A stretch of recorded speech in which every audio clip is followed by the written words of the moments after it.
নমস্কাৰ, সুপ্ৰভাত জনাইছোঁ সকলোকে।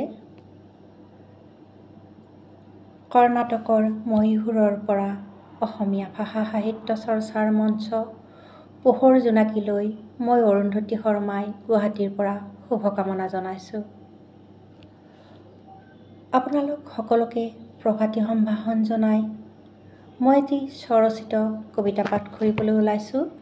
কবিতাটি পাঠ কৰোঁতে হয়তো বহুত ভুল ভ্ৰান্তি হ'ব পাৰে, আপোনালোক সকলোৱে ক্ষমা কৰি দিয়ে যেন। কবিতাৰ শিৰোনাম মৰমৰ আহ্বান।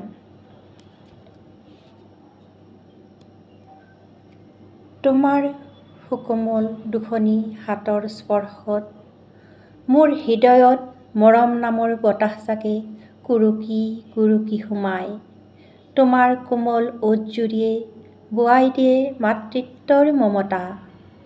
অজানিতে হৃদয়ত বৈ যায় এজাক মৃদু শিহৰণ।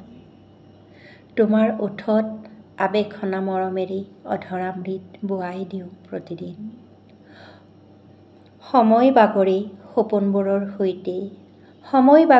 সপোনবোৰৰ সৈতে জাকে জাকে হাঁহিৰ খলকনি হৈ। দুপৰীয়াৰ বতাহজাকেহে এতিয়া বাৰুকৈয়ে আমনি কৰে। অজান ভয়ে আগচি ধৰে। দূৰলৈ গ'লেও জুয়ে পোৰা সোণ হৈ উভতি আহিবি দেই সোণ। মৰম চিনি নোপোৱা সকলৰ সতে সঘনাই মিতিৰালি নাপাতিবি। সিহঁতৰ আইৰ দৰেই মোৰ বুকুখনো সুদা নকৰিবি দেই সোণ। সিহঁতে মস্তিষ্কক বিকি সন্ধিয়াৰ মাতাল নামৰ ৰূপটোৰ সৈতে মৰম নামৰ বাট হেৰায়। আইৰ কেঁচা কলিজাত প্ৰতিদিনেই দাগ দি যায়। যৌৱনৰ বতাহজাকে খলকনি লগাই দূৰ দৃষ্টি কৰবাতে হেৰায়।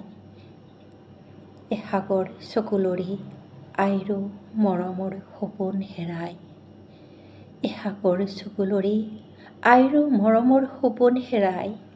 সিহঁতৰ আইৰ দৰেই মোৰ বুকুখনো সুদা নকৰিবি দেই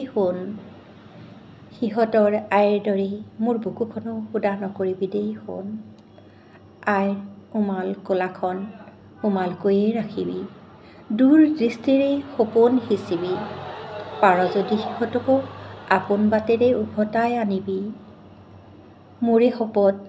মোৰে শপত জুয়ে পোৰা সোণ হৈ উভতি আহিবি দেই সোণ। ধন্যবাদ।